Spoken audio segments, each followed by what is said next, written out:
বাংলাদেশের বাইরে পৃথিবীর বিভিন্ন প্রান্তে যে যেখান থেকে চ্যানেলে দেখছেন আপনাদের সকলকে সাদর আমন্ত্রণ তৃতীয় মাত্রা দেখবার জন্য। প্রিয় দর্শক, লকডাউন চলছে, এরই মধ্যে আবার গার্মেন্টস ফ্যাক্টরি সহ বিভিন্ন কলকারখানা খুলে দেওয়ার সিদ্ধান্ত হয়েছে এবং মানুষ ঢাকা ছেড়ে ছুটতে শুরু করেছে ঢাকার বাইরে এবং বিশেষ করে সাভারের দিকে, এবং ঢাকার বাইরে থেকে মানুষ ঢাকার দিকে ছুটে আসতে শুরু করেছে।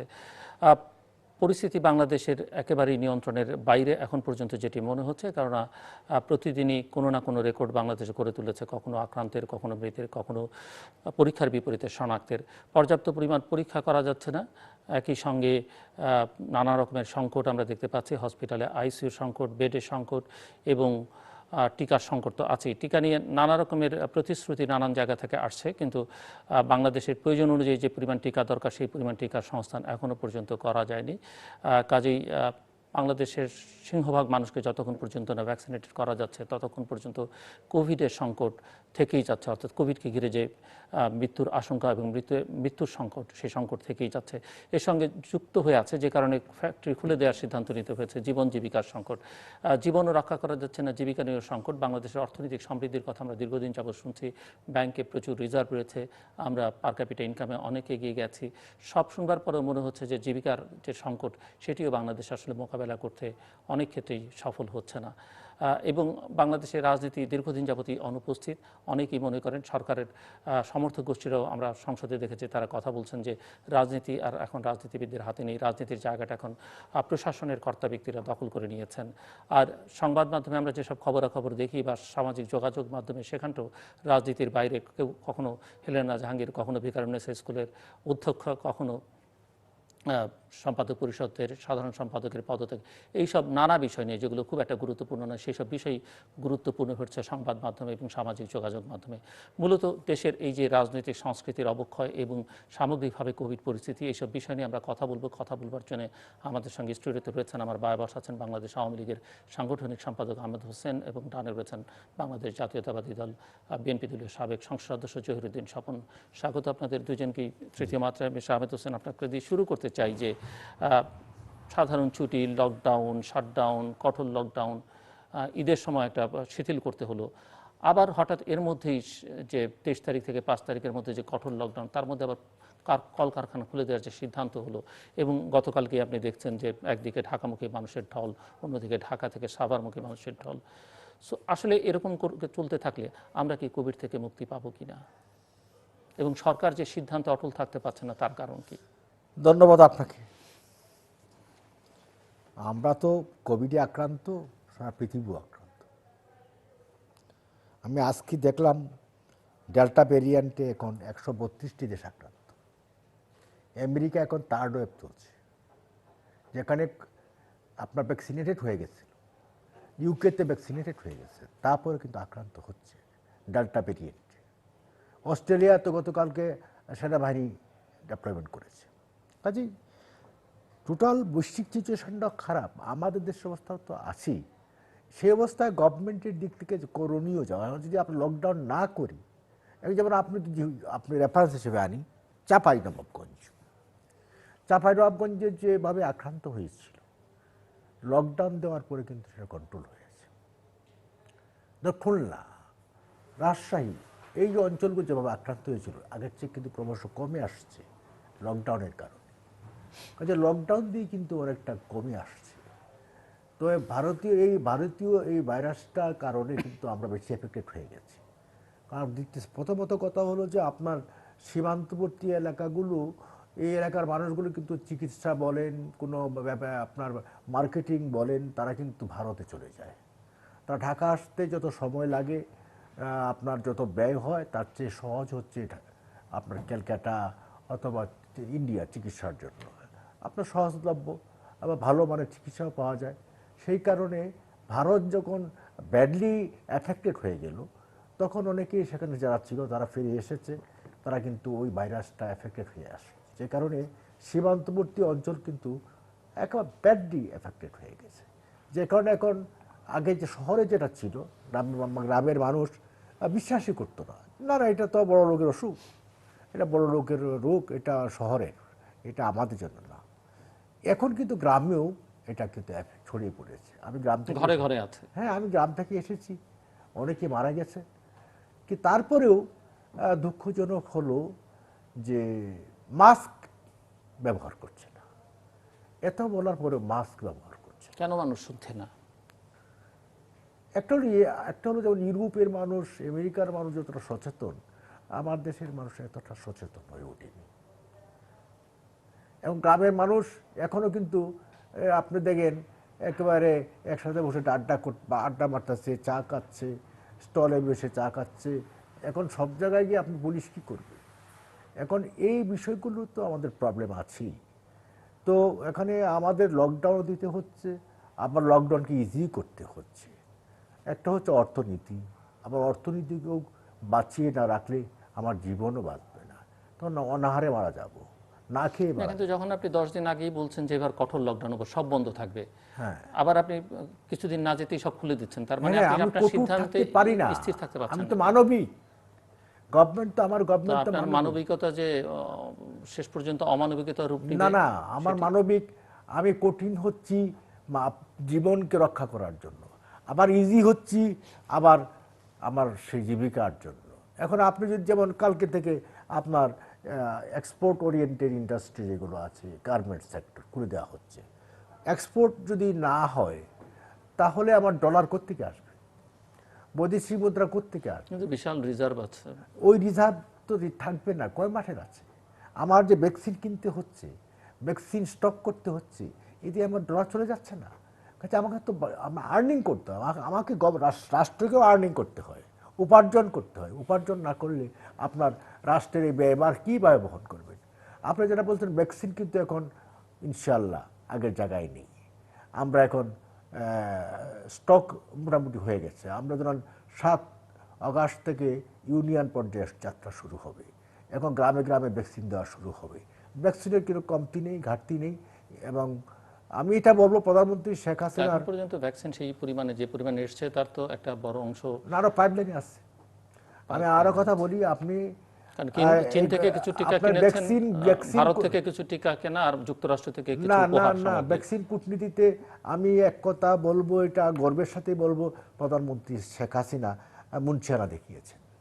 আপনি যদি বলেন চীন, যদি বলেন রাশিয়া, যদি বলেন আমেরিকা, হ্যাঁ, এই সমস্ত দেশগুলোকে ম্যানেজ করে আপনার ভ্যাকসিন আনা, এবং জাপান, হ্যাঁ, WHO, এগুলোকে ম্যানেজ করে আপনার এই ভ্যাকসিন আনা, এটা কিন্তু কূটনীতিতে তার বিরাট সাফল্য।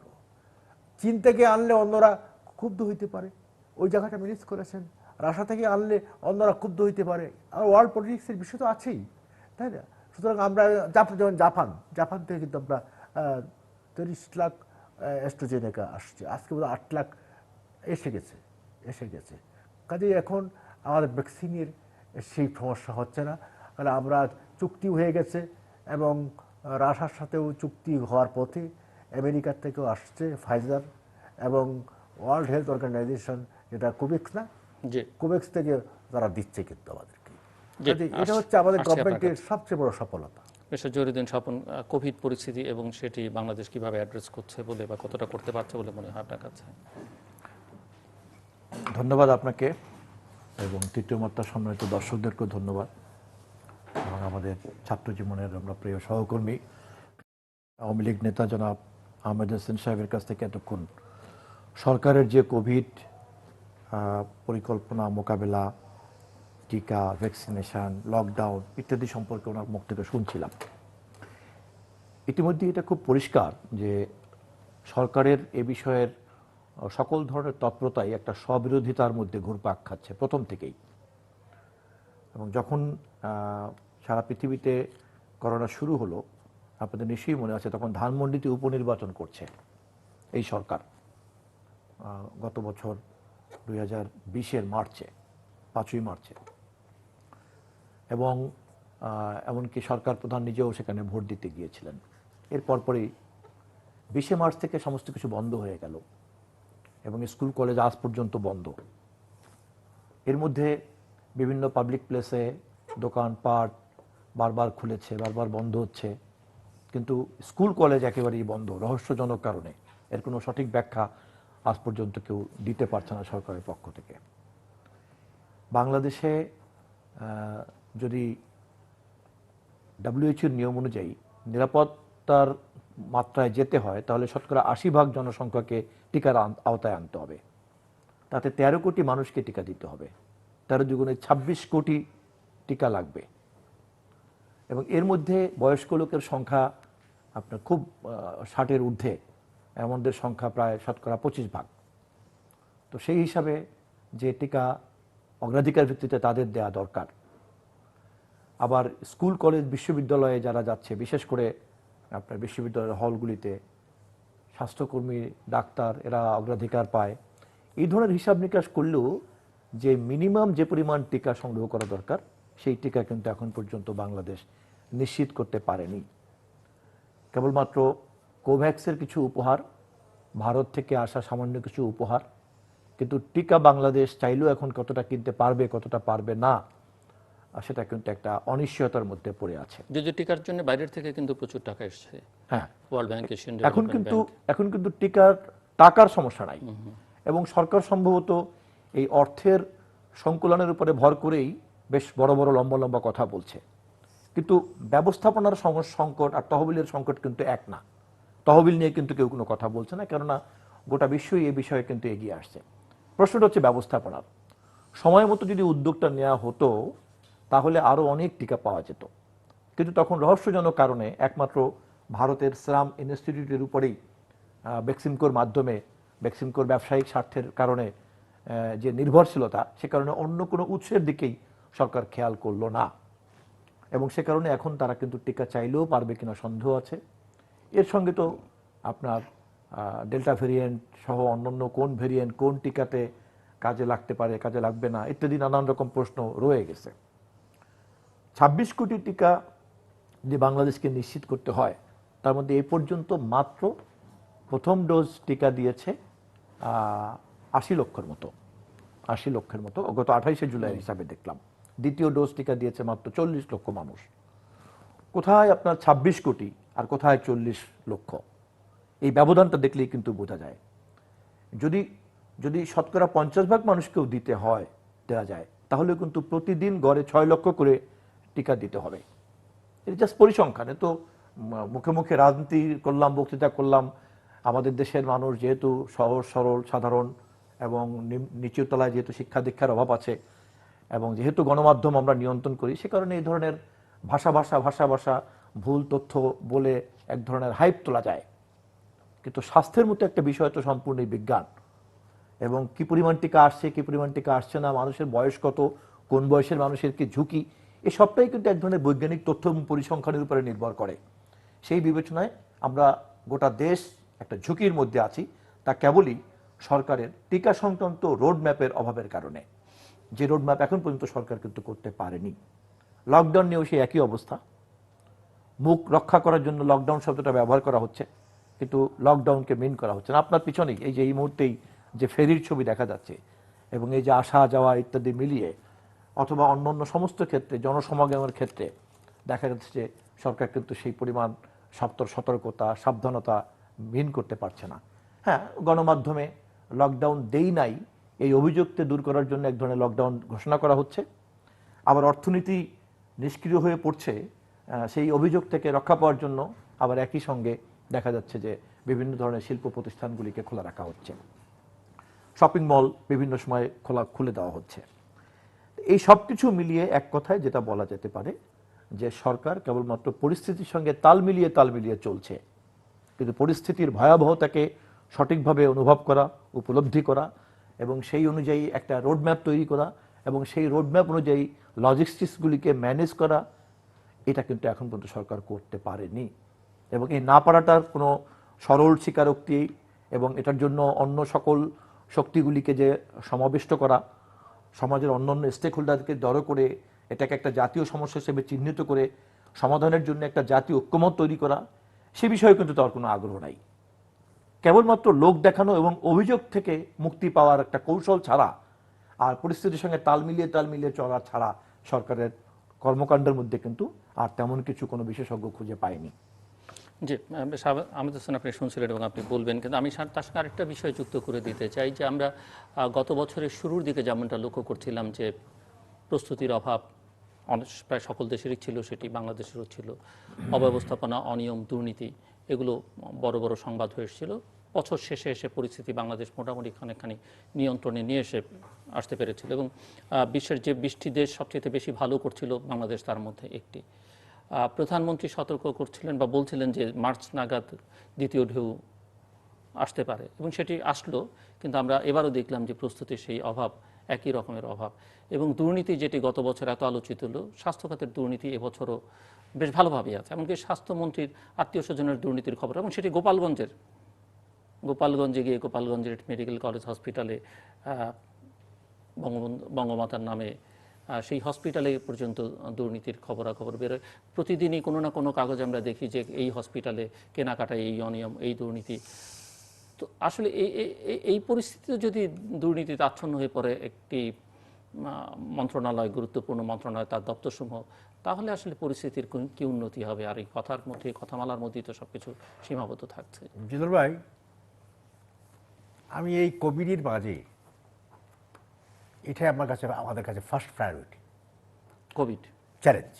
না, নিঃসন্দেহে, কিন্তু আপনি তো এই সেই মুহূর্তে খাতে, আমি রাজনীতি নিয়ে কথা বলবো না। সেই খাতে তো দুর্নীতিও আছে না, প্রবলভাবে। আমি রাজনীতিও নিয়ে কথা বলবো না। আমি কোভিডের, স্বপন ভাই তার মতো করে বলেছেন, উনি অপোজিশন বেঞ্চ থেকে যে ভাষায় বলতে হবে সেই ভাষাই বলেছেন। তা আমি পজিশন বেঞ্চ থেকে আমাকে তো কথাগুলো বলতে হবে। যেমন বলছেন অব্যবস্থাপনা, তো অব্যবস্থাপনা থাকলে এই পর্যন্ত আসলাম কি? আপনি তো বললেন যে একটা পর্যায়ে আমরা সাকসেস হয়েছি। আবার এখন সবচেয়ে খারাপ যে দেশগুলোর অবস্থা, এখন বাংলাদেশ আপনি তার বলেন, মধ্যে 5-6টি দেশের মধ্যে একটি। ব্রিটেনের জনসংখ্যা কত? 6 কোটি। তারা ভ্যাকসিনেটেড হয়েছে। আবার সেই দেশে 300 প্রফেসর মারা গেছে। এই রোগটি সম্পর্কে তো পৃথিবীর কোনো ডাক্তার এর আগে পরিচিত ছিল না। এই রোগটা প্রথম দিকে হ্যান্ডেল করতে গিয়ে অনেকে মারা গেছে। এখন ডাক্তাররা অভিজ্ঞ হয়েছে। 6 কোটি মানুষের দেশ ব্রিটেন যদি আবার থার্ড ওয়েভ শুরু হতে পারে, তারা লকডাউন দিয়েছে, তাদের লকডাউনটা কার্যকর করা যত সহজ। ইউরোপিয়ানরা একটু সচেতন বেশি, জনসংখ্যাও কম, আর আমাদের দেশের মানুষের জনসংখ্যাও বেশি। 17 কোটি 18 কোটি দেশ বাংলাদেশ। এখানে লকডাউন লোক দেখানো না, লকডাউন আমরা লকডাউনই দিয়েছি। এখন কি আমাকে বলবেন সেনাবাহিনী কি মানুষকে পেটাবে, পুলিশ টর্চার করবে, টিয়ার গ্যাসের সেল মারবে, সেভাবে কি করবো? নো, এইভাবে আমরা করতে পারবো না। কারণ এই গভর্নমেন্টের মানবিক দিক আছে, আর এই গভর্নমেন্ট আপনার জনসমর্থিত গভর্নমেন্ট, জনগণের প্রতি ভালোবাসা আছে। একদিকে কোভিডে মারা যাবে, আবার পুলিশের গুলিতে মারা যাবে, এইটা তো এই গভর্নমেন্ট করতে পারবে না। আমরা আহ্বান জানাতে পারি, আবেদন করতে পারি, সে আবেদনে কেউ সাড়া দিচ্ছে, কেউ সাড়া দিচ্ছে। যেমন এখন মানুষ, কিন্তু জনপ্রিয় সরকার, জনগণের সরকার, জনগণ তার কথা শুনবে না কেন? তার প্রতি আস্থা কথা রাখবে হলো না কেন? আপনার জনগণ শুনবে না কেন, এটা কিন্তু ভারতের ক্ষেত্রে প্রযোজ্য, আমেরিকার ক্ষেত্রে প্রযোজ্য, পৃথিবীর সব দেশের ক্ষেত্রে প্রযোজ্য। কাজে সেটা জনপ্রিয় সরকার শুনবে না কেন, এটা ভিন্ন জিনিস। এখন প্রশ্ন হচ্ছে যে আমি কোভিড থেকে কীভাবে বেরিয়ে আসব। যেমন স্বপন ভাই বলেছেন যে আমাদের ভ্যাকসিন কিন্তু এখন 2,42,45,000 ভ্যাকসিন বাংলাদেশে আছে, এবং ডিসেম্বরের মধ্যে আমরা 10 কোটি পাবো বলে আমরা আশা করছি। আবার পাইপলাইনে আরও চুক্তি হচ্ছে। কাজেই শর্মাই যেটা বলেছেন, আপনার এই 24 লক্ষ মানুষকে, 24 কোটি মানুষকে দিলে 23 কোটি ডোজ, 26 কোটি মানুষ, 23 কোটি লাগবে, 13 13 কোটি কোটি মানুষ, মানুষকে দিলে 26 কোটি। 26 কোটি। তো সেইটার জন্য তো আমাদের প্রস্তুতি হচ্ছে। যেমন আমরা এখন গভর্নমেন্টের পরিকল্পনা হচ্ছে আপনার সপ্তাহে 60 লাখ টাকা দেওয়া, এটা অলরেডি রোডম্যাপের কথা বলছি। এবং আবার চিন্তা হচ্ছে যে 1 কোটি দেওয়া যায় কি না। সরকার রোডম্যাপ নাই, রোডম্যাপ ছাড়া গভর্নমেন্ট চলছে। 7 তারিখ থেকে ইউনিয়ন পর্যায়ে, তাহলে তো আবার আমরা শুনলাম যে আগামী বছর পর্যন্ত রোডম্যাপ, যে আগামী বছরের মধ্যে শেষ করা। রোডম্যাপের তো শেষ নাই। এখন আবার আপনার যে হিসাব, তাতে তো এই বছরের আগামী 2-3 মাসে শেষ হয়ে যাবে। তো শেষ নাই, আপনার রোডম্যাপের শেষ নাই। পৃথিবীর কোথাও রোডম্যাপের শেষ নাই। পৃথিবীর কোথাও উন্নয়নের শেষ নাই। আপনি বলেন উন্নয়নের কোনো জায়গায় কোনো দেশ উন্নত হয়ে গেছে, আমেরিকা, রাশিয়া, চীন, তারা থেমে আছে, আবার এগিয়ে যাচ্ছে। কাজেই এই রোডম্যাপের শেষ নাই। আপনার কোভিড কত সময়কাল থাকবে এটা আপনি গ্যারান্টি দিয়ে বলতে পারবেন না। কাজে কোভিড ফ্রি পৃথিবী কোভিড ফ্রি যদি না হয় আমি একা হব না। হাও, আমার পার্শ্ববর্তী এফেক্টেড, আমার পাশের বাড়িতে আগুন লেগেছে, আমি কিন্তু নিরাপদ নই। আজকে প্রথম চীনে লেগেছিল, এখন সারা দুনিয়াতে লেগেছে। এখন ডেল্টা ভেরিয়েন্ট, এই এক এক সময় এক নাম শুনি।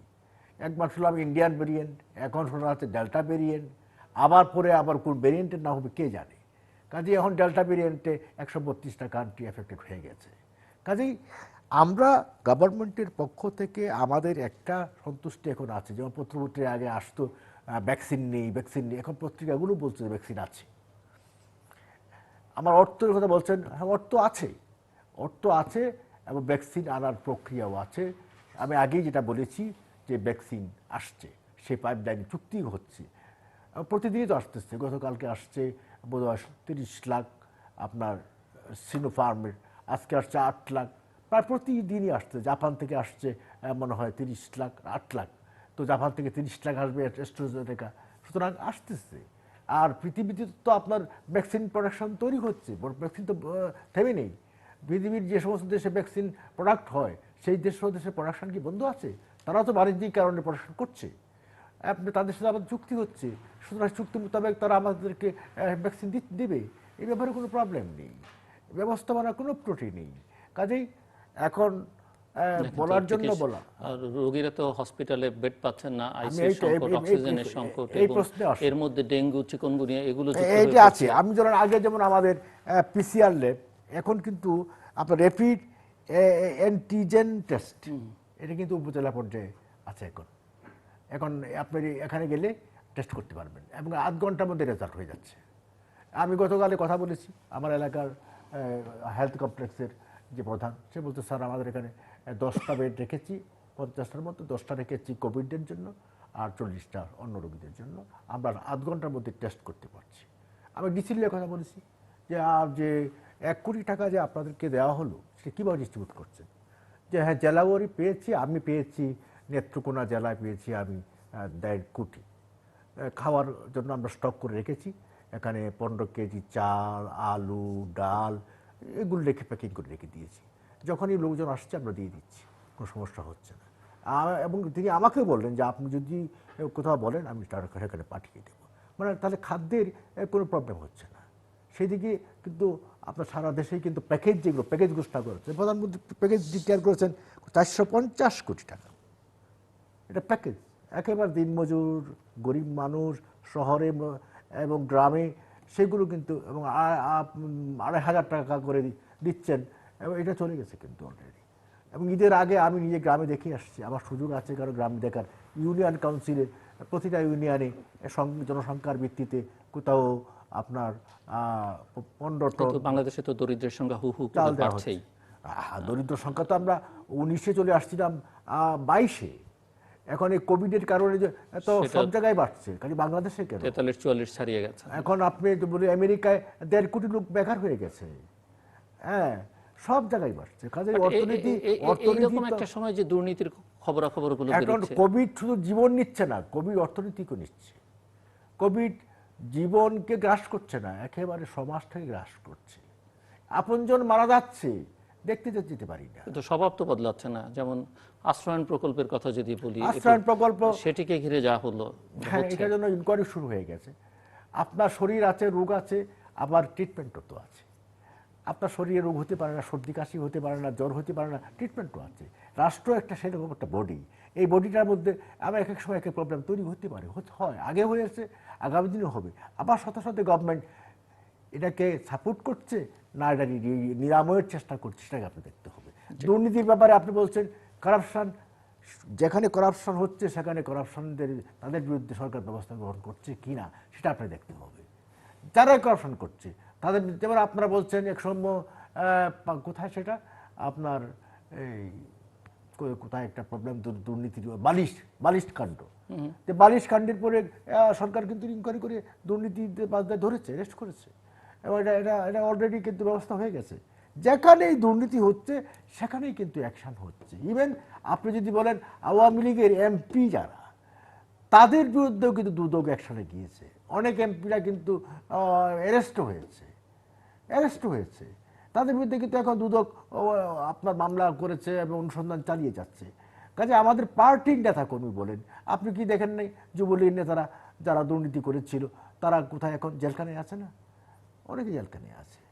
আপনি যদি বলেন কালকে একজন, তার নাম নাই বললাম, এর আগে একজন, আপনার দলের নেত্রী হেলেনা জাহাঙ্গীর, আমার দলের নেত্রীকে আমি বলতে পারবো না, বাট সে কমিটির, হ্যাঁ একটা কমিটি মেম্বার হয়ে গেছে, মহিলা বিষয়ক এখন কমিটির যেহেতু হয়ে গেছে, এখন আপনার খাঁচায় ডিম আনলেন, সেই ডিমের মধ্যে একটা পচা ডিম এসে গেছে, তখন আপনি কি করবেন? এই পচা ডিমটা ফেলে দেবেন না?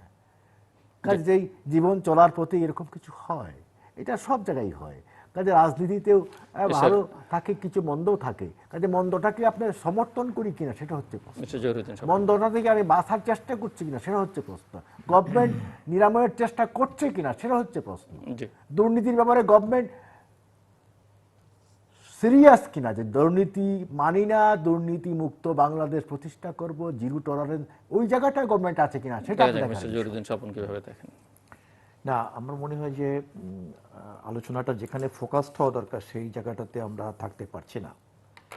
সেক্ষেত্রে আপনার করোনার চিকিৎসার জন্য টিকা কেনার টাকা সরকারের আছে কিনা এটা কিন্তু আলোচনার বিষয় না, কারণ টাকা তো আপনার যে পরিমাণ রেভিনিউ আছে বাইরের থেকে, যে পরিমাণ কোভ্যাক্সের মাধ্যমে যে পরিমাণ সহযোগিতা পাওয়া যাবে, WHO দিবে, উন্নয়নশীল দেশ এখন পর্যন্ত যেহেতু আমরা আছি।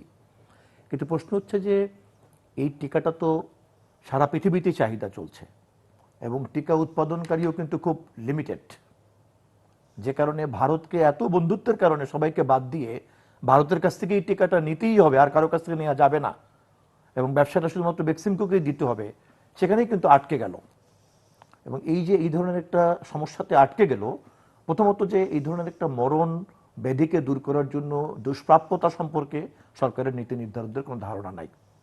এবং এখনো যেভাবে আহমেদ সাহেব বলছেন যে এই পরিমাণ টিকা আসবে, টিকা চাইলেই পাওয়া যাবে, অমুক তমুক, না, তা না। কোথা থেকে আসবে? টিকা উৎপাদন করে কারা? গুগলে সার্চ দিলেই পাওয়া যায়। এবং তথ্য নিয়ে মানুষকে বিভ্রান্ত করার এবং প্রতারিত করার সুযোগ কিন্তু এখনকার যুগে আর নাই, ওই যুগ ফুরিয়ে গিয়েছে।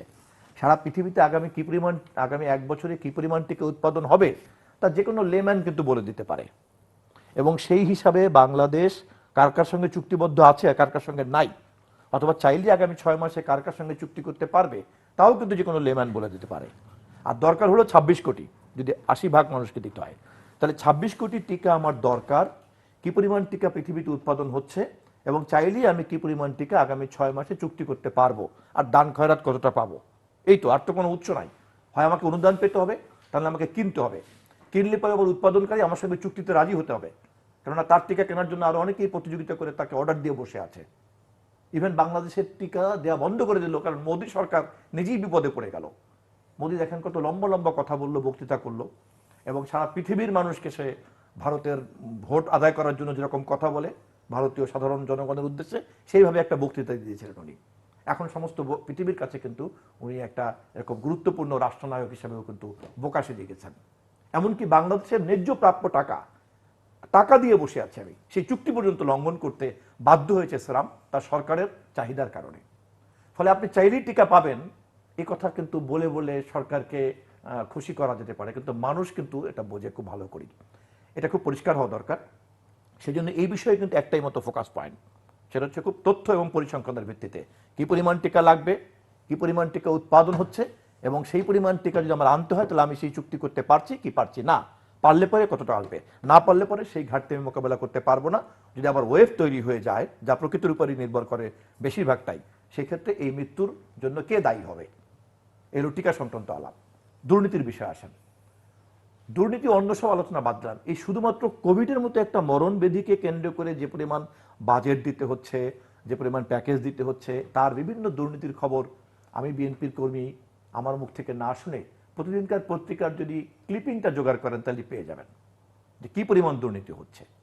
এবং এত কিছুর মধ্যেও আমি অন্য ছোটখাটো দুর্নীতি বাদ দিলাম, আজকের দৈনিক পত্রিকাতে আপনি দেখেন যে বিদ্যুৎ উৎপাদনের ক্ষেত্রে এই পরিমাণ টাকা দেয়া হয়েছে যে প্রজ্ঞালন অনুযায়ী যে পরিমাণ এখানে ক্ষমতা তার মাত্র 37% কাজে লাগছে।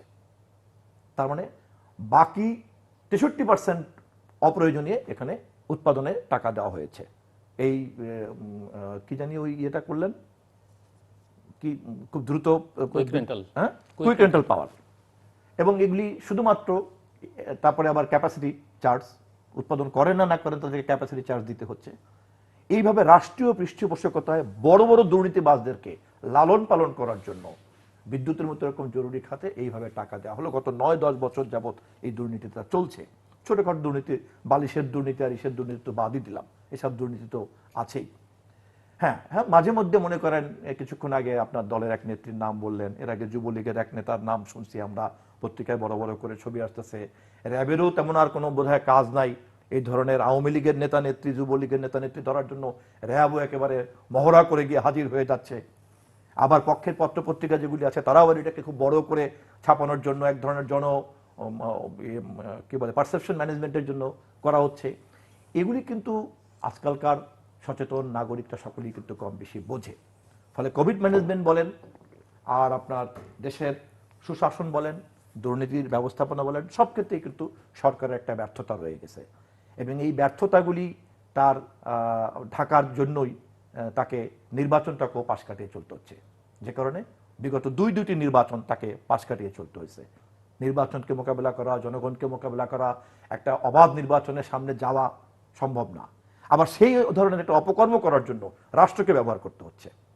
রেভিনিউ টাকা দিয়ে যে রাষ্ট্রকে পালা হচ্ছে, রেভিনিউ টাকা দিয়ে যে রাষ্ট্রের জনবল পালা হচ্ছে, সরকারি কর্মকর্তা কর্মচারী পালা হচ্ছে, নির্বাচন কমিশন, দেশের আইন শৃঙ্খলা বাহিনী, দেশের প্রতিরক্ষা বাহিনী, সমস্ত প্রতিষ্ঠানগুলিকে শুধুমাত্র ক্ষমতায় থাকার জন্য এবং জনগণের ভোটারদেরকে নাকচ করার জন্য কাজে লাগানো হচ্ছে।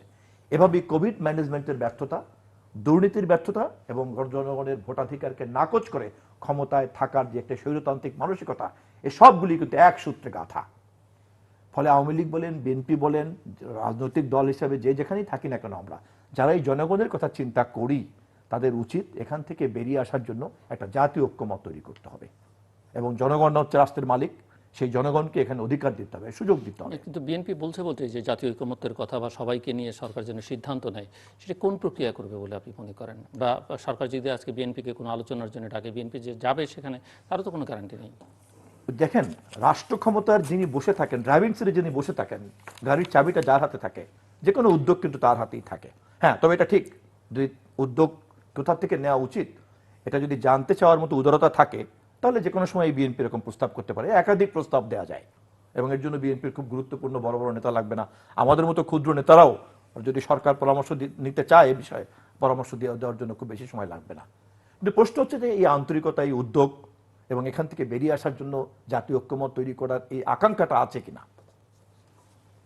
মিস্টার আহমেদ হোসেন। স্বপন সাহেব তো বললেন, আমি তো রাজনীতি, আমি তো খারাপ কিছু করি না, আমি জাতীয় ঐক্যমতের জন্য আহ্বান জানাচ্ছি। আমি খারাপ বলেছি না তো আপনাকে। আপনি উনি যেটি বলতে চাইছেন যে জবাবদিহিতার জায়গাটা থাকছে না সরকারের, কারণ নির্বাচন যেহেতু হয় না। ঠাকুর করে কেড়ে করা আমি খাই না। স্বপন ভাইয়ের অবস্থা এরকম হয়ে গেছে, আমি খারাপ কিছু বলিনি। তো কথা হলো যে আপনি যে বললেন যে প্রথমত জাতীয় ঐক্য, একটা জাতীয় ঐক্য হয়েছিল 71 রাজনৈতিক ঐক্য। এখন যদি বলেন জাতীয় ঐক্য কোন ইস্যুতে, কাদেরকে নিয়ে, আপনারা তো একটা ঐক্যফোন করেছেন না ইলেকশনের আগে, একটা ঐক্যফোন করেননি, তো সেই ঐক্যফ্রন্টের অবস্থাটা কোথায় আছে? আর আপনাদের সাথে আমার জাতীয় ঐক্য হবে কীভাবে? আদর্শিক মিলটা কোথায়? আপনি যেখানে জামাতকে নিয়ে ঐক্যে আছেন, রাজাকার আলবদর আপনার শরীর আপনার সাথে মিশে আছে, আপনি তাদেরকে নিয়ে ঐক্য করেছেন, তার সাথে এখন আপনার কোন ইস্যুতে ঐক্য করব? আর আপনি বলছেন যে ব্যর্থতার কথা বলছেন, ঠিকই আছে, তা আমাদের ব্যর্থতার জায়গাটা কি বেশি না সাফল্যের জায়গাটা বেশি? আপনাদের আমলে দুর্নীতির সংখ্যাটা বেশি ছিল, সেই তুলনায় কি বাংলাদেশ দুর্নীতিতে এখন সেটা রেকর্ড ব্রেক করেছে? না আপনাদের দুর্নীতির রেকর্ডটা 5 বার চ্যাম্পিয়ন হয়েছিলেন, এটা কি মনে আছে? বাংলাদেশের এই 3 বারের ক্ষমতায় শেখ হাসিনা কিন্তু বাংলাদেশ দুর্নীতিতে চ্যাম্পিয়ন হয় নাই। আপনাদের মনে আছে যে পদ্মা সেতু নিয়ে কত দুর্নীতির গুজব, কত গল্প বানিয়েছিলেন? আলটিমেটলি কি দাঁড়িয়েছে? কানাডার আদালত বলেছে এটা গসিপ, এটা চায়ের চা স্টলে বসে কথা বলার মতো গসিপ, এটা আসল দুর্নীতি এখানে হয় নাই, যে কারণে মন্ত্রীকে রিজাইন করতে হলো, সচিবকে রিজাইন করতে হলো। তার মধ্য দিয়ে প্রমাণিত হলো কি যে আসলেই এটা ছিল গুজব। এখন গুজব আর গজবের কথা বললে তো ভাই এটা বলতেই হবে যে আপনাদের ঝুট হচ্ছে গুজব আর গজবের জন্য। গুজব সৃষ্টি করে মানুষকে বিভ্রান্ত করা যাবে। বিদ্যুৎ খাতে আপনারা কত বিদ্যুৎ রেখে গিয়েছিলেন? মাত্র 350 মেগাওয়াট। আজকে বিদ্যুৎ কিন্তু প্রায় 100% হয়ে গেছে। গ্রামে গ্রামে বিদ্যুৎ চলে গেছে। কিন্তু আপনি যেভাবেই বলেন বিদ্যুৎ কিন্তু গ্রামে গ্রামে চলে গেছে। মানুষ কিন্তু এখন, আমি গ্রামে গেলে দেখি বিদ্যুৎ, গ্রামে বিদ্যুৎ, বাড়িতে বাড়িতে বিদ্যুৎ, ফ্রিজ, ফ্যান, কিছুরই ঘাটতি নাই। এখন আর গ্রামগুলো মনে হয় শহর হয়ে গেছে। অবকাঠামোগত উন্নয়ন, রাস্তাঘাট, ডেভেলপমেন্ট যা হয়েছে, এটা আপনিও গ্রামে যান, অনেক উন্নত হয়েছে। উন্নয়নের কোনো ঘাটতি নেই। বাংলাদেশ কি developing country, not under developed country. রাস্তায় সিট পাওয়া যাচ্ছে না, হাসপাতালে কিন্তু এই যে না না না না যে পাওয়া যাচ্ছে, এটা কি উন্নয়নের মধ্যে না, পড়ে না? আমার কথা শুনতে দেন। সেটা এটা এই যে কিন্তু করোনা রোগীগুলি মারা যাচ্ছে, এটা চিকিৎসা এটা দেওয়া যাচ্ছে না, হ্যাঁ, এটা শুনেন। অক্সিজেন নাই, আরে আইসিইউ নাই। অক্সিজেন চলে আসছে এক। আর এই কোভিডের জন্য কোনো দেশেরই কিন্তু স্বাস্থ্য বিভাগ প্রস্তুত ছিল না। আমেরিকাকেও রাশিয়া থেকে নিতে হয়েছে সরঞ্জাম, চীনও পাঠিয়েছে। নাই নাই, কারণ এত রুগী হবে এই জন্য কিন্তু কোনো দেশই প্রস্তুত ছিল না। আমরাও কেন, কোনো দেশই ছিল না। এই ইন্ডিয়াতে রাস্তায় পড়ে মানুষ মারা গেছে, রাস্তায়। ইন্ডিয়ায় তো স্বাস্থ্য বিভাগ ডেভেলপ, রাস্তায় কুকুরে লাশ খেয়েছে, রাস্তায় পড়ে মানুষ মারা গেছে। সুতরাং এখন আমরা 1000 আপনার মাঠের আপনার সিট হচ্ছে, হাসপাতাল হচ্ছে বঙ্গবন্ধুতে, ময়মনসিংহ হচ্ছে, সব জায়গায় গ্রাউন্ডে গ্রাউন্ডে গ্রাউন্ডে হচ্ছে এখন হাসপাতালের সিট। এখন সিট বাড়ানো হচ্ছে। এখন আপনার ডেল্টা ওয়েভ আসবে, ডেল্টা ভাইরাস আসবে, এটা তো আমি জানতাম না। কাজে আমাদের আগে যে হাসপাতাল ছিল, আপনাদের সময়ের যে রেখে যাওয়া হাসপাতাল, তার চেয়ে কিন্তু আমরা হাসপাতাল অনেক বেড়েছে। এখন জেলায় জেলায় কিন্তু হাসপাতাল হয়ে গেছে, মেডিকেল কলেজ হচ্ছে। এটা আপনাদের সময় ছিল না। আপনাদের সময় এগুলো ছিল না। যেমন আইসিইউ আপনাদের চেয়ে অনেক বেড়েছে। কিন্তু আইসিইউ পারলে হবে কি? চিকিৎসকের অভাব, টেকনিশিয়ানের অভাব, নার্সের অভাব। টেকনিশিয়ান তো বানাইতে হবে, এটা তো মানব সম্পদ। এটা তো মানব সম্পদ। মানব সম্পদ তো কারখানায় বানানো যায় না। মানব সম্পদ তো লেখাপড়া করে পাস করতে হবে, ডিগ্রি নিতে হবে, তাই না? যদি কারখানায় বানানো যেত মানব সম্পদের, নাহলে একটা ফ্যাক্টরি করে দিতাম, ঢুকাইয়া আপনার 1 দিনে 3 দিনে আপনার মানব সম্পদ তৈরি করে ফেলতাম। ঠিক না? ডাক্তার তো হইতে হবে, এবং যে ডাক্তাররা খুব বেকার নাই। গ্রেপ্তার করে যে ছাত্রলীগ, যুবলীগ আর আওয়ামী লীগের নেতা নেত্রীদের এই মানব সম্পদ তো তৈরি হয়েছে। কোনটা? Dirty people, dirty people. এই মানব সম্পদ কিন্তু না তৈরি না, হয়েছে। সোনার মানুষ কিন্তু আপনারা ছিলেন। এমন সম্পদ তৈরি হয়েছে না, যে আপনার সোনার র্যাব- মানুষ কিন্তু র্যাব আপনারা লাগে ছিলেন না। এদেরকে ধরতে। আপনাদের সময়কালটা হিসাব করে দেখুন কেমন ভালো ছিলেন। আজকে আপনি বলেন খাম্বা চুক্তির কথা মনে আছে? খাম্বা আছে, বিদ্যুৎ নাই, বিল নিয়ে চলে গেছে মামুন সাহেব, তারেক সাহেব। হ্যাঁ, আপনি বলেন দুর্নীতিতে পরিসংখ্যান কিন্তু তা বলে না। না, পরিসংখ্যান গণমাধ্যমের তৎকালীন সংবাদ, কিন্তু আজ পর্যন্ত কিন্তু এই বিষয়ে কিন্তু আজ পর্যন্ত একটা মামলা দায়ের করার কিন্তু কোনো সুযোগ সরকার দেখাতে পারে না। আপনাদের কাছে একটা, আমাদের কাছে একটা। মামলা কেন দায়ের হয় নাই শুনেন, এই বিষয়ে? পরিসংখ্যান কিন্তু আপনার কাছে একটা, আমার কাছে একটা। মামলা হয়নি কেন জানেন? মামলা হয়নি কেন? কোথায় মামলা হয়নি? আপনার এই দুর্নীতি, খাম্বা দুর্নীতি, বিদ্যুৎ দুর্নীতির মামলা হয়নি কেন?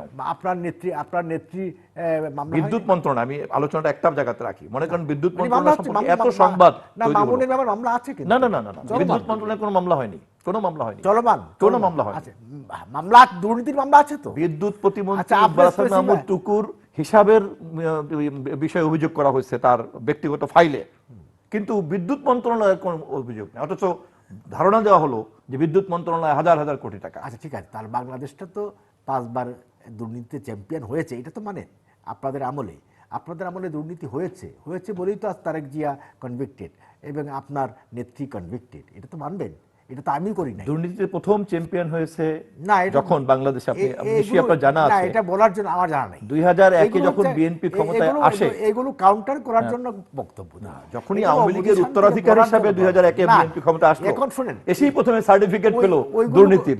শুনেন, ওই কথা বলে কথা বলবেন না। এই কথাটা আমি যেহেতু সুইস ব্যাংকের পরিচালকদের সঙ্গে কথা বলতে হবে যে কি পরিমাণ দুর্নীতি এই কয় বছরে হয়েছে। না, সুইস ব্যাংকে কার টাকা আছে আপনি আব্দুল আল মিন্টুকে জিজ্ঞাসা করেন না। এত ডিজিটাল বাংলাদেশ, এই তথ্যটা হাজির করলেই পারা যায়। আব্দুল আল মিন্টু সাহেব আছে না, এত ডিজিটাল বাংলাদেশ, তাবিদা ওয়ালকে আপনি নমিনেশন দিলেন না, ওদেরই জিজ্ঞাসা করেন। কুকা সাহেবের ছেলেকে জিজ্ঞাসা করেন কত টাকা দুর্নীতি, কত টাকা বাইরে আছে, বুঝছেন না? বেগম খালেদা জিয়ার নামে মামলা করা সম্ভব, এদের নামে মামলা করা সম্ভব হলো না। কোনটা? এই যে কুকাবাই বলছেন তো আপনি যাদের নাম বললেন, কুকাবার বিরুদ্ধে তো মামলা ছিল না না, এই যে যাদের নাম বলছেন না, আপনি, কুকাবার বিরুদ্ধে মামলা ছিল তো, এই মামলা না, না, সে মামলা ছিল অন্য মামলা। না, দুর্নীতি মামলা ছিল না, মামলা তো এই প্রধানমন্ত্রীর নামেও ছিল, যেগুলি সব প্রত্যাহার করা হয়েছে। না, এই মামলা তো দেয়াই যায়। প্রধানমন্ত্রীর মামলা প্রত্যাহার হয় নাই, এটি আইনি প্রক্রিয়ায় সেটেল হয়েছে। আইনি প্রক্রিয়া সেটেল মানে? হ্যাঁ, হাইকোর্ট আইনি প্রক্রিয়াটা কি? আইনি প্রক্রিয়াই তো হচ্ছে, আইনি প্রক্রিয়াটা না, হচ্ছে মামলা প্রত্যাহার করার জন্য নির্বাহী নির্দেশ। হাইকোর্ট নিষ্পত্তি হয়েছে এগুলো। না, নিষ্পত্তি হয় নাই, নিষ্পত্তি হাইকোর্টের নির্দেশে মামলা প্রত্যাহার। নো নো নো, আপনি ভুল বলছেন। না, নিষ্পত্তি হওয়া মানে কি? নিষ্পত্তি হওয়া মানে তো একটা মামলার না, সেটেল হয়ে গেছে, একটা বিচার প্রক্রিয়া যে চলতে হবে না? বিচার প্রক্রিয়া তো চলে না। বিচার প্রক্রিয়ায় গিয়ে তিনি খালাস পেয়েছেন, যে না, এই একটা মামলাটা- তথ্যের বোধহয় ভুল আছে আপনার এখানে। কোনটা? না, আমার বিচার তথ্যের প্রক্রিয়ায় উন্মুক্ত হয় নাই। না না, নো নো, আমরা আচ্ছা, আমি ওনার মাধ্যমে আমি দর্শকদের মামলাগুলোকে প্রত্যাহার করা হয় না। আমি দর্শকরা দেখুক, মামলা প্রত্যাহার হয় নাই।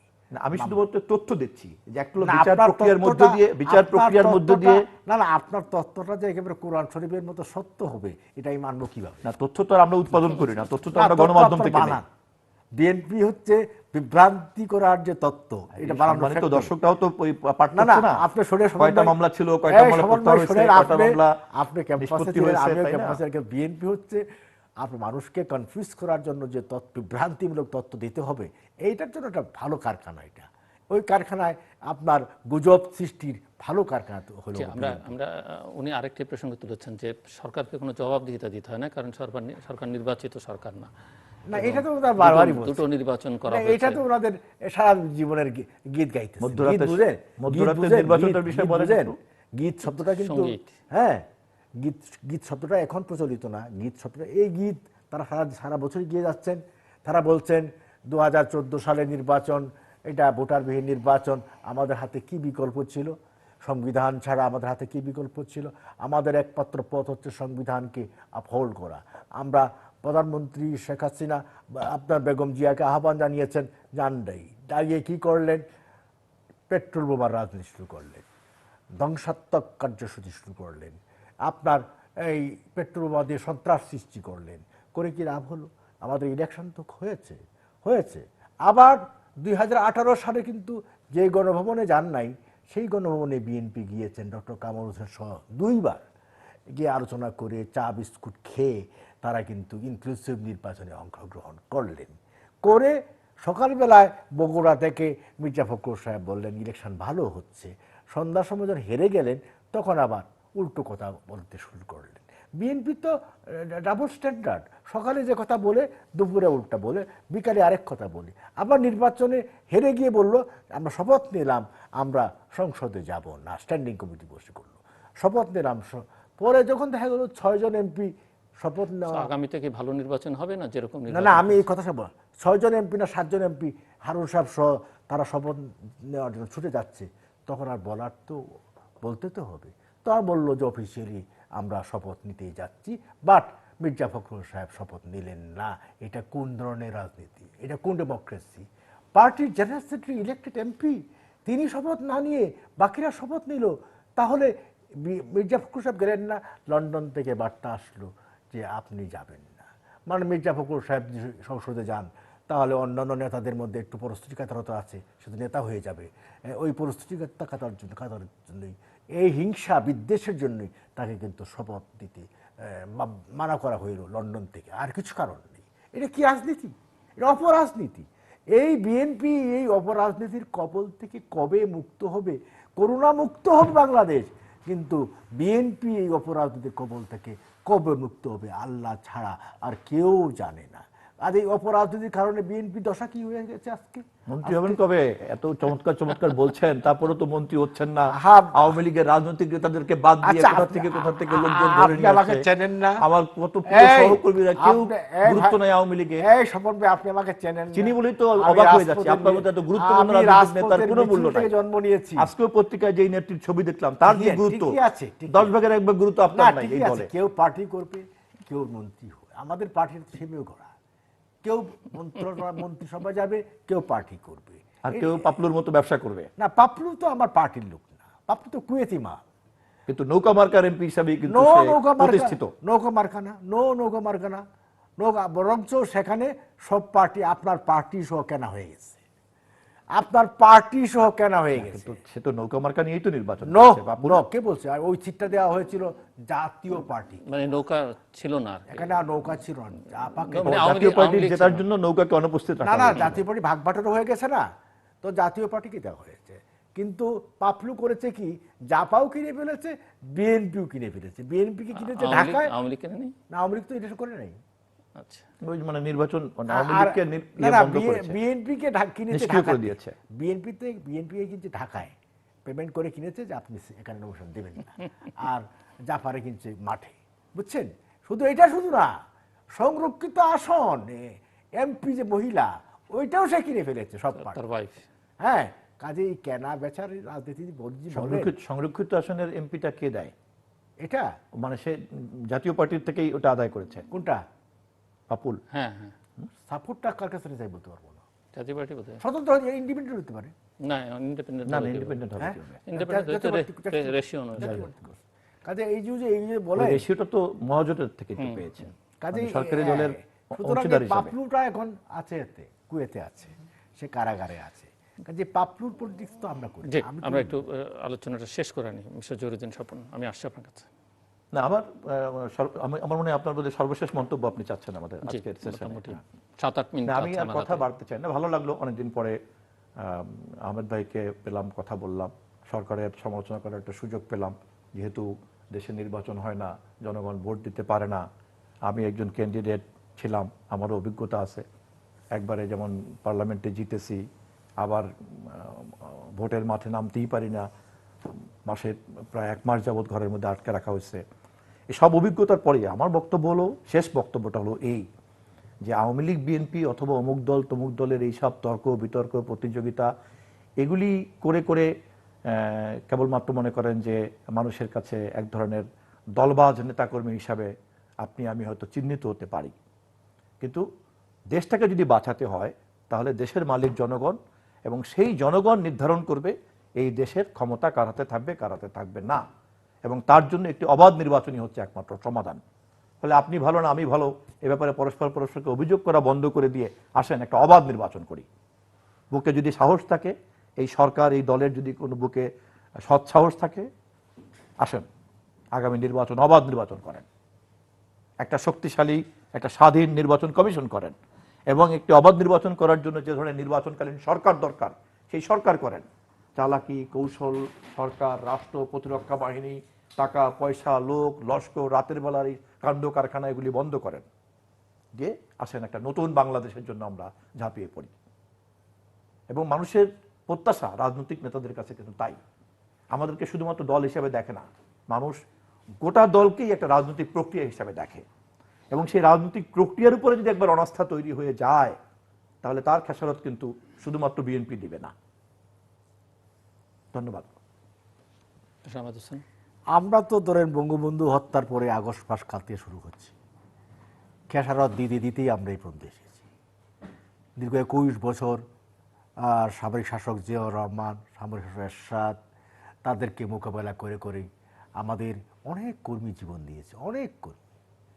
এবং 2001 থেকে আপনারা পাওয়ারে আসার পরে 26,000 নেতাকর্মী জীবন দিয়েছে। আওয়ামী লীগ হচ্ছে জীবন দেওয়ার পার্টি। আওয়ামী লীগ কখনো মাথা নত করে না। বঙ্গবন্ধু যেমন মাথা নত করেন নাই, শেখ হাসিনার নেতৃত্বে আমাদের কর্মীরাও কিন্তু মাথা নত করে না। Sheikh Hasina she was the target to kill. 19 বার তিনি মৃত্যুর মুখে দাঁড়িয়েছেন। কাজে আমাদের মেইন কথা হচ্ছে পার্টির লিডারশিপ, একটা পার্টির নেতৃত্ব কতটুকু সৎ সাহসী, তার উপর নির্ভর করে সেই পার্টির উইনিং মাইন্ড। কাজে আমাদের পার্টি বঙ্গবন্ধু ছিলেন, নেতা ছিলেন, সেই জন্য আজকের বাংলাদেশ। আমাদের পার্টির প্রধান আজকের প্রধানমন্ত্রী শেখ হাসিনা। কে চিন্তা করেছিল যে বঙ্গবন্ধু হত্যার বিচার হবে? কে ভেবেছিল রাজাকারদের বিচার হবে? আপনি নতুন বাংলাদেশে চিন্তা করছেন, কোন বাংলাদেশ? রাজাকারের বাংলাদেশ? আমি রাজাকারের বাংলাদেশে ফিরে যাব না। আমি আজকের বাংলাদেশটাকে শেখ হাসিনা আপনার মুক্তিযুদ্ধের ধারায় নিয়ে এসেছেন, আমি এই ধারায় থাকতে চাই, এই ধারায় এগিয়ে যাব। আর নির্বাচন বলছেন ফেয়ার আর ফ্রি ক্যাটেগরি ইলেকশন, এটা অতীতে হয়েছে, 19তে হয়েছে, 18তে হয়েছে, আপনারা বলেন রাতে হয়েছে। আর আমি বললাম যে হারুন সাহেবকে বললাম একদিন যে আপনি যে বলেন রাতের বেলা ভোট হয়ে গেছে, আপনি কি দিনে হলেন না রাতে হলেন? কারণ দিনে হয়েছি, তা আপনি দিনে হলেন আর আমি রাতে হয়ে গেলাম। আপনি জিতলে দিনে হলো আর আমি জিতলে রাতে হলো। এই সমস্ত কথা বলে মানুষকে বিভ্রান্ত না করে ক্রেডিবল নির্বাচন সংবিধান অনুযায়ী হবে, কারো কথাই হবে না, কারো সিদ্ধান্ত হবে না। এটা সংবিধান আমাকে যে পথে নিয়ে যাবে, সংবিধানে যে কথা লেখা আছে সেই কথা মোতাবেকই নির্বাচন হবে, সুষ্ঠু অবাধ নিরপেক্ষ নির্বাচন হবে। আপনারা 10টার সময় নির্বাচনে অংশ নিয়ে 12টার সময় আপনারা উইথড্র করে চলে যাবেন, এইটা হচ্ছে আপনাদের রাজনীতি। আপনারা সব নির্বাচনে গেলেন, ইউনিয়ন কাউন্সিল নির্বাচনে গেলেন, সিটি কর্পোরেশনে গেলেন, পৌরসভায় গেলেন, আবার হঠাৎ করে ইউনিয়ন নির্বাচন থেকে সরে দাঁড়ালেন। মানে কি আপনাদের পরিকল্পনাটা কি? আপনারা কি ঘোড়া পানিতে মাছ শিকার করতে চাচ্ছেন? আপনারা যেভাবে এসেছিলেন একদিন বাটিতে হুইসেল দিয়ে আমি ক্ষমতায় আসলাম, ওইভাবে আসার দিন নেই স্বপন ভাই। আপনি তো ওই দিনে ওই পার্টি করতে ছিলেন না, আপনি ছিলেন বাম ধারার সাথে ছিলেন, আপনি বাম ধারার রাজনীতি করতেন, সেই সমাজতন্ত্রের পলিটিক্স করতেন, সেভাবে গড়ে উঠেছেন। আপনার চিন্তা দৃষ্টিভঙ্গিটা ওইভাবে গড়ে উঠেছে, যে কারণে আপনার সাথে আলোচনা করে ভালো লাগলো। আপনিও আর আপনার জায়গা থেকে আলোচনা করেছেন, আমি আমার জায়গা থেকে আলোচনা করেছি। এই জন্য আপনার আলোচনায়ও একটা সাংস্কৃতিক মান ছিল, কারণ বিকজ আপনি একটা বাম রাজনীতি করে এসেছেন। আপনি আসল বিএনপি না, আপনি আসল বিএনপি আপনার কথার কালচার এরকম। আপনি যেমন আওয়ামী লীগ হওয়ার কারণে মন্ত্রিত্ব পান নাই, কোনটা? আপনি যেমন আওয়ামী লীগ হওয়ার কারণে মন্ত্রিত্ব পান নাই। আমি বলছি আমাদের পার্টি দায়িত্ব ভাগ করা আছে, এরা মন্ত্রিত্ব থাকবে, এরা পার্টি করবে, এটা পার্টির সিদ্ধান্ত। পার্টি কি চালাবে কি? সবাই যদি মন্ত্রী হয়ে যায় পার্টি কি সব ক্ষেত্রেই তাই, আমাদের দলেও তাই, আপনাদের দলেও তাই। আপনাদের দলের সাথে আওয়ামী লীগ কি মেলাবেন না? কোথায় আওয়ামী লীগ? ওইটা জনগণের উপরে ছেড়ে দেন, এটা জনগণের পার্টি, জনগণ ঠিক করুক। আচ্ছা স্বপন ভাই, এই যে আপনি এতক্ষণ যে সার্টিফিকেট দিলেন, আমি কিন্তু আমার দল সম্পর্কে কোনো সার্টিফিকেট দেন, বিকজ আমি মনে করি এটা দেওয়ার দায়িত্ব জনগণের। না, জনগণের, কিন্তু আপনার সেই আস্থাটা কেন জনগণের উপরে না? আমরা তো জনগণের পার্টি, আমরা তো এইজন্য জনগণের মত নিজেরা পকেটে নিয়ে ঘুরে বেড়াই। আমরা তো জনগণের ক্ষমতায় বিশ্বাস করি। এইজন্য আমাদের কাছে শুনেন, এইজন্য জনগণের ক্ষমতা জনগণের কাছে রাখেন না। বন্দুকের নল দিয়ে ক্ষমতা আসি নাই, আমরা জনগণের ভোট ম্যান্ডেট দিয়ে ক্ষমতা এসেছি। বঙ্গবন্ধু বলছেন যে, মাউসুদ্দিন বলেছেন যে পাওয়ার লাইজ দি ব্যারেল অফ গান। হ্যাঁ, আপনারা ওই লাইনে কি চলে গেছেন যে হ্যাঁ পাওয়ার হচ্ছে বন্দুক, কিন্তু আওয়ামী লীগের কাছে ক্ষমতা হচ্ছে বন্দুক না, আওয়ামী লীগের কাছে ক্ষমতা হচ্ছে জনগণ। জনতার শক্তিতে আর বিশ্বাস। গত নির্বাচনে জনগণ যেভাবে, শুনেন, it's a game, it's a game. খেলায় হেরে গেলেন, হেরে গিয়ে বললেন ফাউল হয়ে গেছে, ফাউল হয়ে গেছে। রাজনীতি গেম না, রাজনীতি হচ্ছে জনগণের। আপনি ম্যারাডোনার গোলটা নিয়েও কিন্তু বিতর্ক ছিল। রাজনীতিকে খেলা হিসেবে দেখাটাই অন্যায়, রাজনীতিটাকে খেলা হিসেবে দেখাটাই অন্যায়। রাজনীতিতে বিতর্ক থাকবে, আলোচনা হবে, হ্যাঁ, যুক্তি থাকবে, আপনার জায়গায় আপনার কথা বলবেন, এবং শেষ পর্যন্ত জনগণকেই মানতে হবে, জনগণকে মানতে, জনগণকে, এবং জনগণ সেই রায়টা দিবে ভোটের মাধ্যমে। জনগণকে মানতে পারছেন না। এই বেগম জিয়াকে আপনার রক্ষা করতে পারলেন, আপনি ভোটটা দিয়ে দেন না, একটা জাস্ট শুধু নিরপেক্ষ ভোট দেন। ভোটটা তো হবেই, আপনার সামনে 2 বছর, গত 2টা নির্বাচনে যেরকম দিয়েছেন সেই ভুলটা স্বীকার করে না একটা অবাধ নির্বাচনের ব্যবস্থা করেন, ভুল করি নাই, সমস্ত পুরস্কার পাবেন অথবা তিরস্কার পাবেন। আমি তো আপনাদের বিএনপির সার্টিফিকেট, ওই সাহসটা রাখেন। কোনটা?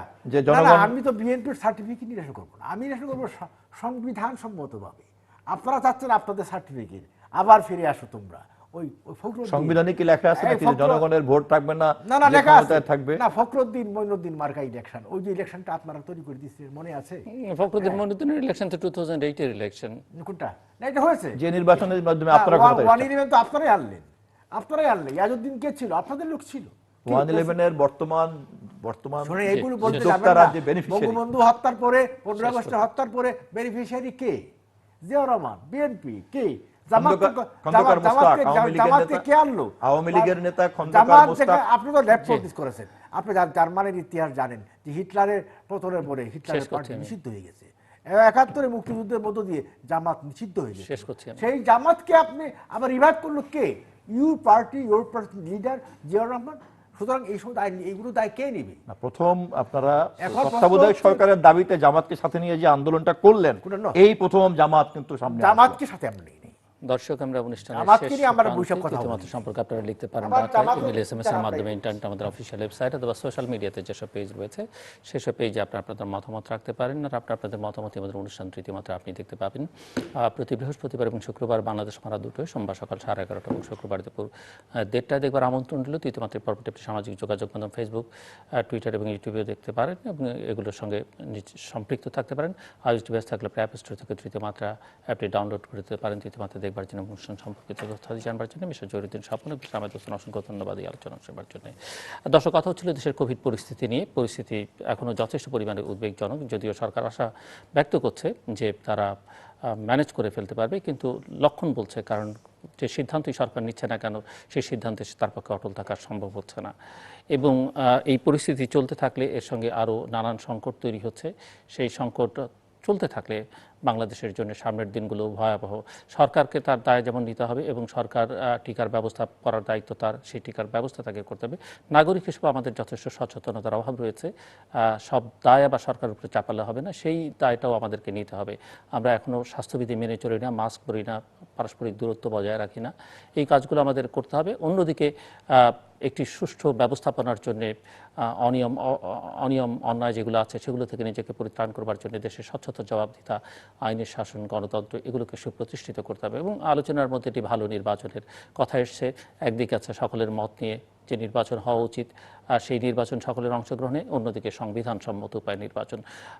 সংবিধানসম্মত উপায় যে নির্বাচন, সেই নির্বাচনেও কিন্তু জনগণের অংশগ্রহণের ভিত্তিতে হওয়ার কথা। দর্শক, আমাদের সঙ্গে থাকবার জন্য অসংখ্য ধন্যবাদ। আপনাদের সবার জন্য শুভকামনা।